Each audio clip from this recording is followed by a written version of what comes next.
갈라디아서를 보면서 우리는 계속해서 율법과 믿음을 대조하고 있습니다. 좀 더 정확하게 표현하자면 율법주의와 이신칭의를 대조하고 있습니다. 이신칭이라 하면 믿음으로 의롭다함 얻는다라는 것이죠. 율법은 넓게는 모세오경이라고 할 수 있고요. 좀 더 정확하고 구체적으로 말하자면 모세오경에서 발견되는 613개 규정이라고 할 수 있고요. 좀 더 좁게 보자면 10개로 요약한 10계명이라고 할 수 있습니다. 율법주의는 율법을 모두 항상 지켜야지 하나님께 의롭다함을 얻을 수 있다라고 주장하는 것입니다. 그렇지만 불행히도 우리 인간은 이 율법을 항상 지키지 못하고요. 모두 지키지 못합니다. 심지어 10개로 추려놓은 요약본도 다 지키지 못합니다. 로마서에 따르면요. 율법 받지 않았던 이방인은 뭐냐라는 대한 부분에 답을 줍니다. 우리 같은 사람이겠죠. 우리가 성경을 알기 전에 그런 우리 같은 사람일 텐데요. 이 율법을 받지 못한 사람은 그들의 양심이 율법을 대신한다라고 말합니다. 그런데 우리는 우리의 양심의 소리마저도 항상 모두 지켜내지 못합니다. 그래서 만약에 누군가가 율법이든 양심이든 간에 이것들을 지켜야지 구원에 이릅니다. 이것들을 지켜야지 구원을 유지할 수 있습니다. 라고 한다면 아무도 구원에 이를 자가 없다라는 것이고, 이 부분을 갈라디아서가 계속해서 반복하고 또 반복합니다. 여기까지 우리가 인정한다면요, 이런 생각이 듭니다. 와, 인간은 정말 불쌍한 존재다. 왜 그렇습니까? 대책이 없는 존재이기 때문에 그렇습니다. 내 안에는요. 정말 측은한 존재입니다. 누구 하나 더 잘난 것도 더 못난 것도 없는 하나님 앞에서 그런 존재임을 우리가 알게 됩니다. 그러다 보니까요, 어느 결론에까지 우리가 이르게 되냐면, 와, 절대적인 하나님의 도움이 없으면 안 되는 사람이구나를 우리가 알게 되는 것입니다. 이것을 깨달은 사람이 그리스도인인 것이죠. 바로 우리입니다. 예수께서 자신의 생명값으로 우리를 구원하신 구주이심을 믿는 우리는 이제 예수의 생명값으로 하나님께 매겨지는 거예요. 여겨지는 것입니다. 이것이 이신칭이에요. 내가 한 것 아무것도 없지만 예수님의 그 십자가를 통해서 우리가 그분을 믿음으로써 하나님께서 우리를 의롭다라고 여겨주시는 것, 이것인 것이죠. 우리 서로 말을 해볼 건데요, 옆에 있는 사람 한번 돌아보시고 서로 한번 말을 주고 받을게요. 제가 말을 알려드릴게요. 뭐냐면요, 3마디 할 거예요. 나는 불쌍한 사람이에요. 어머나, 당신도 그렇군요. 서로 불쌍히 여깁시다. 우리 한번 해볼게요. 한번 해볼게요. 어머나를 강조하셔야 돼요. 자, 제가 먼저 하면 따라 하시는 거예요. 나는 불쌍한 사람이에요. 어머나, 당신도 그렇군요. 서로 불쌍히 여깁시다. 우리 여기에만 머물면 안 돼요. 우리 은혜를 향해서 한번 좀 더 한 걸음 나아갑니다. 이제는 이렇게 말해볼게요. 나는 그리스도의 가치를 지녔어요. 어머나, 당신도 그렇군요. 서로 귀하게 여깁시다. 한번 해볼게요. 나는 그리스도의 가치를 지녔어요. 자, 합니다. 어머나, 당신도 그렇군요. 서로 귀하게 여깁시다. 네. 여러분, 유언장 들어보셨죠? 그죠? 사후에 이 재산을 어떻게 처리할 것인가를 법적으로 정할 수 있는 방법입니다. 근데 미국은 유언장도 쓰기도 하던데 보니까요, 리빙 트러스트라는 걸 쓰기도 하더라고요. 어쨌거나 이것이 정한 대로 재산이 처리가 됩니다. 그리고 사후에는 그 어떤 누구도 이 내용을 폐기할 수도 없고 바꿀 수도 없어요. 예. 15절 보시면요, 이런 말씀이 있습니다. 형제들아, 내가 사람의 예대로 말하노니 사람의 언약이라도 정한 후에는 아무도 폐하거나 더하거나 하지 못한다라고 말합니다. 바울은 계속해서 이제 율법주의가 왜 잘못됐건지 설명하는데요. 바울이 이제 사람의 언약이란 걸 이야기합니다. 이게 뭐냐면 그 당시에 현재 우리가 이해하고 있는 그 유언장과 같은 그 유언장을 이야기해요. 유언장의 효력이 한번 발생되면 그때는 아무도 그것을 폐기할 수도 없고 바꿀 수도 없다라는 거예요. 여기에서 이제 정해진 유언이라고 하면서 바울이 하고 싶은 말은 뭐냐면 이것이 무엇을 비유하게 하냐면 사실은 하나님이 아브라함과 맺은 언약을 여기에서 빗대어 이렇게 이야기를 하고 있어요. 그런데 이 아브라함 언약이라고 하는 것이 창세기 기록을 읽어보면요, 아브라함과 맺은 언약이 아브라함과만 맺은 언약이 아니더라고요. 아브라함과 그의 후손과 맺은 언약이라는 것을 우리가 알 수 있어요. 그런데 바울이 이제 갈라디아서에서 그러면 그 후손이 과연 누구냐를 아주 정확하게 설명하는 것이 16절이에요.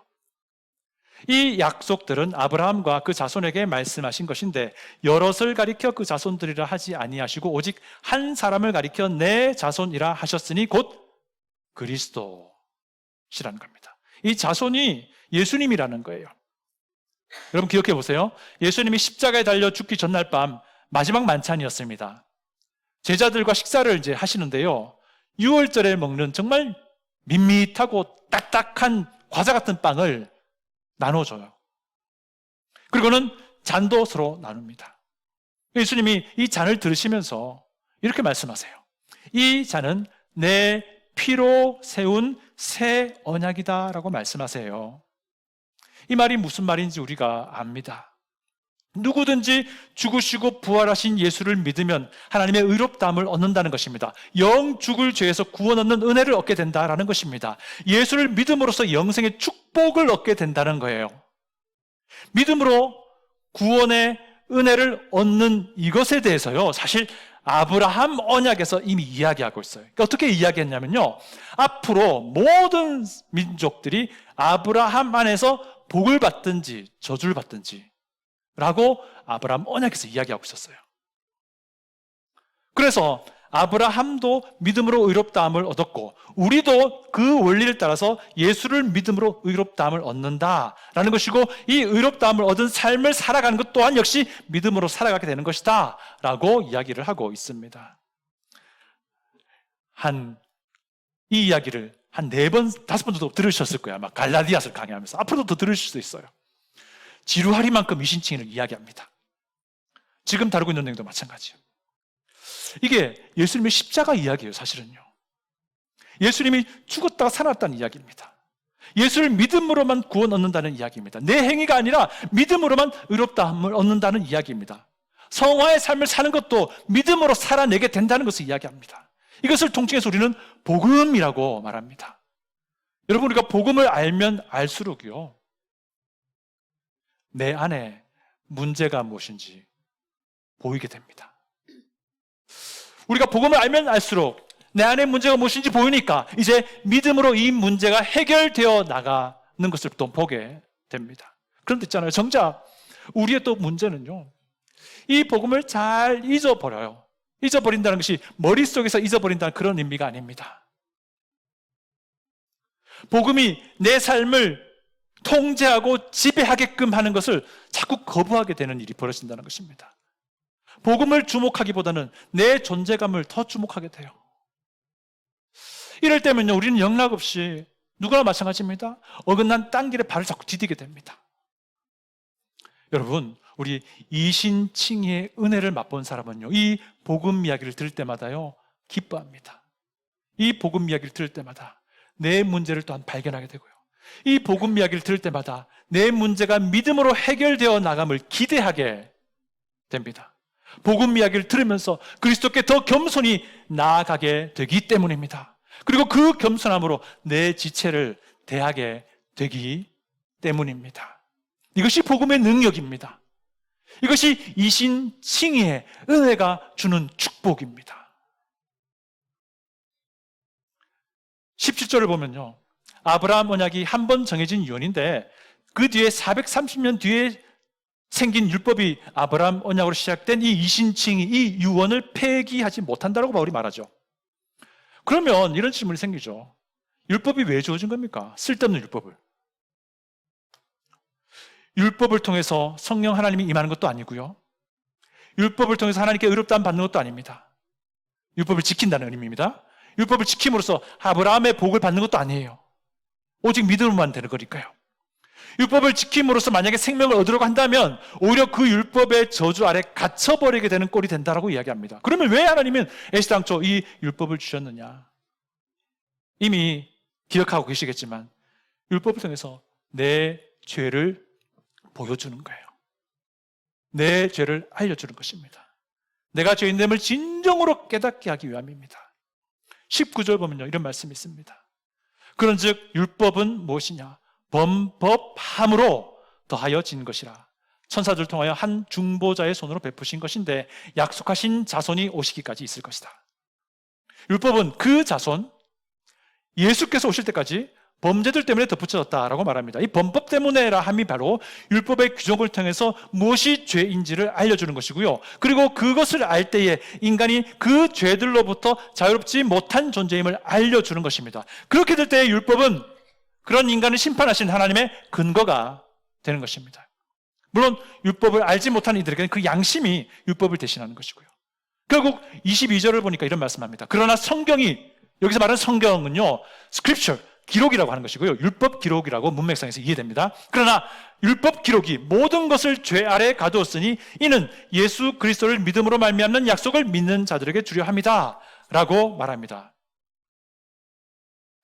로마서가 이 부분을 갈라디아서와 함께 계속해서 병행해서 같은 걸 이야기합니다. 로마서 3장 20절 제가 읽어드릴게요. 그러므로 율법의 행위로 그 앞에 의롭다 하심을 얻을 육체가 없나니 율법으로는 죄를 깨달음이니라. 로마서 4장 15절도 같은 맥락을 이야기합니다. 율법은 진노를 이루게 하나니 율법이 없는 곳에는 범법도 없다. 죄가 무엇인지 알려주고 심판의 근거가 되는 것을 말합니다. 그리고 이것을 통해서 내가 죄인됨을 깨닫게 하는 것이죠. 여기서 그치지 않습니다. 율법은요, 율법을 통해서 죄인됨을 깨달은 사람들이 그리스도께 인도되도록 하는 역할까지 합니다. 22절, 우리 본문 22절을 보시면요, 다시 한번, 그러나 성경, 율법 기록이 모든 것을 죄 아래에 가두었으니, 율법의 첫 번째 역할을 말하죠. 이는 예수 그리스도를 믿음으로 말미암는 약속을 믿는 자들에게 주려 함이다. 예수 그리스도를 향하게끔 하기 위한 거라는 겁니다. 우리가 이 율법을 통해서 죄인됨을 알게 되고 죄의 굴레를 벗어날 수 없는 것을 깨닫게 되니 이것을 죄 아래에 갇혀있다라고 말하고요. 그런데 그 이유인즉슨 죄인됨을 깨달은 우리가 예수를 믿음으로써 아브라함에게 약속되었던 그 구원의 복을 받게 하려 합니다라고 하는 거예요. 이것을 바울은요, 초등교사라는 개념으로도 계속 설명을 이어가요. 24절부터 25절입니다. 이같이 율법이 우리를 그리스도께로 인도하는 초등교사가 되어 우리로 하여금 믿음으로 말미암아 의롭다함을 얻게 하려 함이라. 믿음이 온 후로는 우리가 초등교사 아래에 있지 아니하도다. 여기에 초등교사라고 번역한 이 개념은 뭐냐면요, 그 당시 주인의 자녀, 어린 자녀들이 어릴 때 기초 공부를 가르쳐주는 사람, 그리고 어린 아이들이 무엇이 옳은 행동인지를 알려주는 그런 사람의 역할을 하는 사람이었어요. 이 사람들은 주인의 어린 자녀들이 언제까지 고급 학문과 고급 소양을 배울 수 있도록 준비시켜주는 역할을 하는 사람이었어요. 율법이 마치 이 당시 초등교사와 같다는 겁니다. 초등교사가 고급 학문과 소양으로 인도해주는 것처럼 율법은 예수 그리스도를 믿는 믿음으로 인도해주는 길잡이 역할을 해줬다는 겁니다. 하나님의 기준을 제시했다는 것입니다. 그런데 이 기준을 보니까 영 하나님의 그 의의 기준에 미치지 못하는 죄인됨을 스스로 알게끔 한다는 것입니다. 그런데 여기서 끝나지 않고 하나님의 기적적인 손길이 없으면 영 방법이 없다는 것을 알게끔 하는 것입니다. 여기서 멈추면 안 되겠죠. 여기서 멈추면 안 됩니다. 하나님의 기적적인 그 손길에까지 이르러야 되는 것이죠. 그것이 무엇입니까? 하나님의 그 기적 손길이 무엇입니까? 예수를 믿음으로 하나님의 의에 이르는 이신칭의의 복음이라는 거예요. 예수를 믿음으로 하나님께 의롭다함을 얻는 바로 그것을 말합니다. 내가 죄인됨을 자각하고 이신칭의에 이르도록 돕는 것이 율법의 목적이었다라는 것입니다. 그래서 24절 하반절이 말하는 것이 믿음으로 말미암아 의롭다함을 얻게 하려 함이다 라고 하는 거예요. 여기까지가 이제 율법의 목적이에요. 율법의 목적은 이신칭의 구원에 이르게 하는 것인데 바울은 여기서 멈추지 않습니다. 여기서 논지를 끝내지 않습니다. 한 가지 질문을 더 던지는데요. 질문이 뭐냐면 그러면 하나님의 의에 이르면 그게 뭔데? 의에 이른 뒤에 그럼 그 다음 뭔데? 이신칭의 목적은 뭔데? 이 질문에 답을 합니다. 그 답을 22절은 간략하게 이렇게 말합니다. 그리스도를 믿는 믿음으로 말미암는 약속을 믿는 자들에게 주는 것이다. 과연 그 약속이 무엇이냐? 그 약속을 26절부터 29절이 구체적으로 설명을 합니다. 26절 보면요. 너희가 다 믿음으로 말미암아 그리스도 예수 안에서 하나님의 아들이 되었으니 똑같은 하나님의 아들이 되게 하신 것, 이것이 복이라는 거예요. 27절도 보시면요. 누구든지 그리스도와 합하기 위하여 침례를 받은 자는 그리스도로 옷 입었느니라. 똑같은 예수님이라는 옷을 입히기 위함이다라고 하는 거예요. 28절 보시면요. 너희는 유대인이나 헬라인이나 종이나 자유인이나 남자나 여자나 다 그리스도 예수 안에서 하나이니라. 그리스도 안에서 하나가 되게끔 하는 것이 율법을 통해서 이신칭을 주시고 이신칭의 그 은혜 안에서 주시는 복이라는 거예요. 29절도 보십시오. 너희가 그리스도의 것이면 곧 아브라함의 자손이요 약속대로 유업을 이을 자니라. 그리스도의 똑같은 소유가 되도록 하는 거예요. 그래서 그리스도의 소유가 되어서 하나님의 그 똑같은 유업, 유산을 우리가 받게 될 똑같은 사람이 되게 하는 것, 이것이 이신칭의의 복이라고 이야기를 합니다. 이 네 가지를 한마디로 말하자면요, 예수 안에서 똑같은 사람 만들게 라는 그런 의미예요. 하나님의 아들이라는 신분을 우리에게 모두 똑같이 주시겠다라는 겁니다. 하나님의 딸이라는 신분을 우리 모두에게 똑같이 주시겠다라는 겁니다. 예수님의 옷이라는 똑같은 옷을 우리 모두에게 똑같이 입혀주시겠다는 거예요. 똑같은 그리스도를 믿는 믿음 안에서 우리 모두를 똑같게 하나 되게 만드시겠다. 이것이 복이라는 거예요. 우리 모두가 똑같이 예수님의 소유가 되게 하겠다라는 거예요. 여러분 생각해 보세요. 하나님이 예수님의 피로 우리를 형제요 자매요 이렇게 만드셨다면, 삼아주셨다면 이것보다 더 단단히 연결된 혈연 관계는 세상에 없어요. 피는 물보다 진하다고 하잖아요. 우리는 사람의 피가 아니라 예수님의 피로 형제 자매가 되었다는 거예요. 예수님을 우리가 구주로 영접했을 때 우리는 영적으로 예수님과 연합하게 되었습니다. 예수님과 함께 옛 오윤희는 죽었습니다. 그리스도와 함께 새 생명으로 되살아났습니다. 그리고 이 아름다운 영적인 변화를, 내게 일어난 이 영적인 변화를 물에 잠기는 침례의 순종함으로 공개적으로 우리가 간증했습니다. 그렇게 함으로 우리는 그리스도라는 같은 옷을 입게 된 거예요. 같은 유니폼을 입은 한 팀이 되었다라는 거예요. 저는 미국 와서 풋볼이 되게 재미있어졌어요.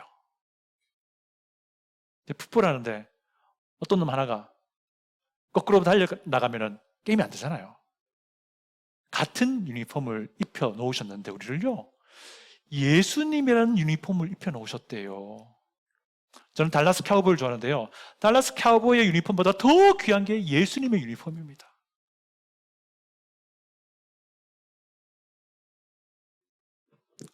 우리는 이 유니폼의 가치를 알고 있습니다. 이것보다 더 명예롭고 더 영광스러운 유니폼은 이 세상에 없습니다. 없어요.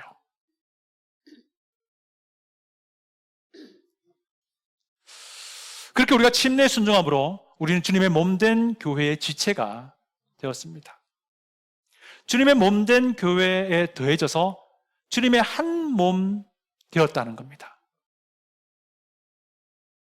저를 생각해 보자면요, 내 행위를 자랑하며 살던 예전의 이기적인 그리고 오만한 오윤희는요, 그리스도라는 새로운 정체성으로 완전히 뒤덮여졌습니다. 가려졌어요. 내 행위를 자랑하며 살던 예전에 참 악하고 교만한 오윤희는요, 하나님의 의롭다 하심으로 완전히 뒤덮여졌습니다. 그렇게 우리는 갓난 아기로 새로운 생명을 시작한 사람들이에요. 그래서 예수님 밖에서 오윤희를 규정해 오던 것들이 이제 보니까 그리스도의 한 몸됨에 거치는 것임을 알게 되는 거예요. 그리고 그걸 하나하나 발견해 나가게 되는 것입니다.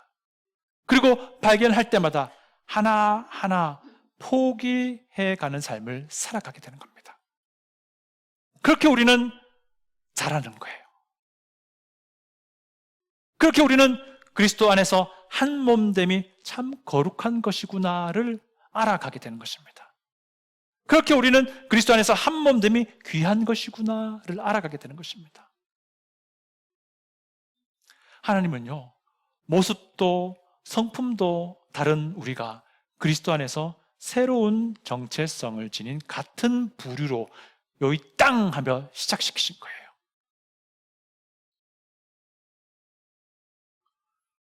주님의 몸된 교회의 지체가 된 우리는요, 또한 예수님의 소유된 존재가 되었습니다.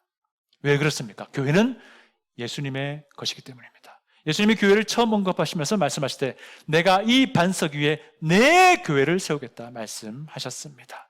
그래서 예수를 구주로 믿는 우리는요, 예수를 구주로 믿는 내 지체들과 함께 생수교회라는 예수님의 몸을 이루게 된 것이고요, 예수님의 몸의 하나됨을 어쨌거나 지켜나가는 겁니다.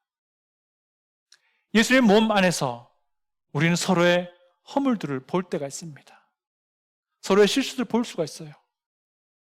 서로의 죄악된 마음들이 드러날 때가 있습니다. 그때 이 한 몸 안에서 서로가 다듬어지는 거예요. 깎여나가는 거예요. 연마되는 거예요. 그렇게 함으로써 예수의 한 몸됨을 지켜나가는 겁니다. 그렇게 살다가 우리는 곧 오실 예수님을 보게 될 겁니다.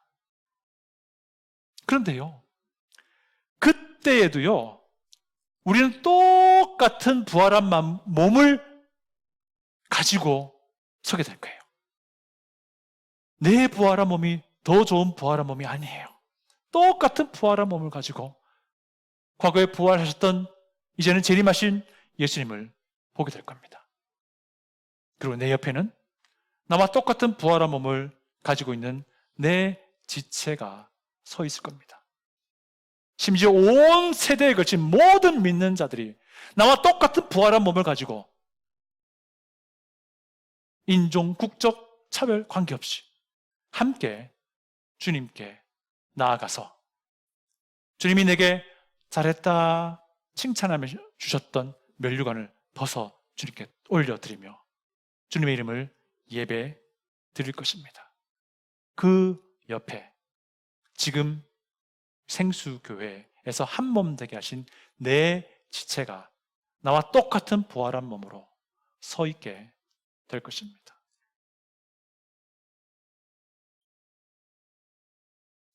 마지막으로 갈라디아서 같은 본문을 강해한 존 파이퍼 목사님의 권면을 제가 인용하면서 오늘 말씀을 마치고자 합니다.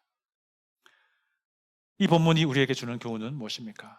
마지막으로 세 가지를 말씀드리려 합니다. 첫째, 하나님은 모세부터 그리스도까지 1000년이 넘는 역사를 통해 이스라엘의 실패 속에서 우리 자신을 보도록 도와주려 하셨습니다. 하나님의 목적은 죄의 심히 악함과 우리의 교만과 불순종의 깊이와 교묘함을 드러내는 것입니다. 그러므로 우리는 하나님의 율법의 거울에 비추어 보고 두려워해야 합니다. 또한 아직 제거해야 될 교만과 불신의 뿌리들이 남아있다는 걸 인정해야 합니다. 둘째, 우리는 그리스도를 소중히 여겨야 하며 우리의 마음을 열어 주를 영접하게 하신 그 은혜를 찬양해야 합니다. 율법의 교훈은 우리가 전적으로 은혜에 의존해야 한다는 것입니다. 그 은혜는 우리 마음에서 돌을 제거하고 믿음과 사랑의 부드러운 마음을 갖게 해줍니다. 죄가 더한 곳에 은혜가 더욱 넘쳤다는 로마서 5장 20절의 말씀을 기억하고 회개, 겸손, 낮아짐, 감사와 같은 것들로 마음을 채워야 합니다. 셋째, 하나님은 교만과 반역과 불신의 침전물이 인간의 마음 밑바닥에 조용히 가라앉아 있게 놔두지 않습니다. 그렇게 대신에 믿음에서 나오는 순종을 요구함으로써 그 침전물을 더 자극하여 겉으로 드러내십니다. 그렇게 되는 것이 현명하고 유익하기 때문입니다. 고린도전서에 따르면 육적인 그리스도인이라는 부류가 있습니다. 혹시 내가 육적인 상태에 머물러 고인물이 되고 있다면 나의 내면 밑바닥에 침전되어 있는 죄악이 말씀의 격동으로 드러날 때 그때가 회개와 용서와 정결과 회복의 때입니다. 이때가 주님만 바라보는 성화의 한 단계를 넘어가는 때입니다. 기도하겠습니다.